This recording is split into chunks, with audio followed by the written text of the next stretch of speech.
सीधे एक बार फिर से चलते हैं इन्फोसिस के बोर्ड की प्रेस कॉन्फ्रेंस में, जहां पर जी मीडिया संवाददाता मनोज धारा इस समय बोर्ड से सवाल कर रहे हैं। Compensation policy which is commensurate with the achievement in relation to the target, and how do we therefore balance the requirement of conforming to a policy on the one hand and making sure that we're not prisoners of that policy, and take into account market changes. These are all decisions that every board goes through in every remuneration committee, right?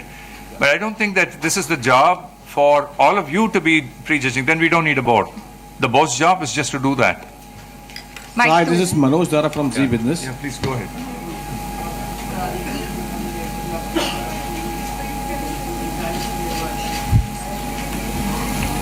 Please go ahead. Hello, so this is Manoj Dhara from Z Business, and my question is not on savings package. I have a very basic fundamental question which I will break in two parts.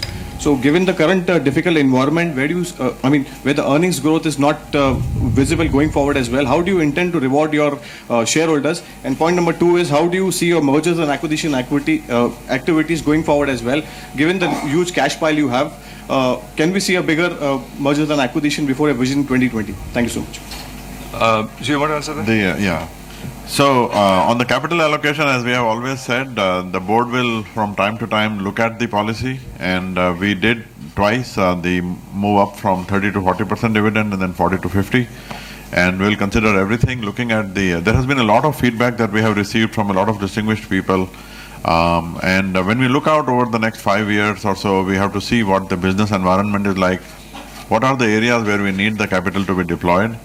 Generally, it is in the area of obviously facilities and infrastructure, it is mergers and acquisitions, and it is strategic growth initiatives for the company. And we'll see what that means, and then we have to prioritize the capital in the order of benefit to the stakeholders, and that is how the board will decide that. So is the buyback? Mic 3, please. Mic 3, please. Hello. Sir, you said... Nothing. We are not averse to any of the... We do policy review periodically. We'll continue to do that. All these options will be examined, and we will then come back to you when the decision is made. Yeah. You mentioned the surveillance package was according to the contractual agreement. To agreeing into that contract, and did you clear with the founders about that particular part? And secondly, you mentioned we all are sitting in the glass building or whatever, and don't stare at us for long. Are you indirectly telling the founding members not to pick on you on and off? I think first of all, I must say that you because of maybe the last couple of days open statements that have been made by some of the founders,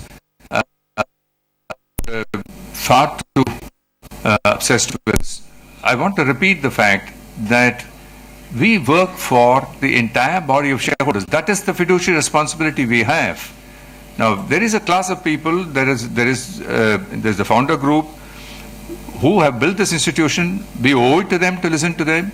We will do what is right for the company, but this is not going to be just a two-way affair. It's going to be multiple stakeholders giving us inputs, and this is the process that we will be committed to. Mic 1, please. Hello. Talk about that you have been consulting founders very often. When you say founders, is it only Mr. Murthy, or it also includes Nandan Nilekani and Grace and other people? Wait a minute.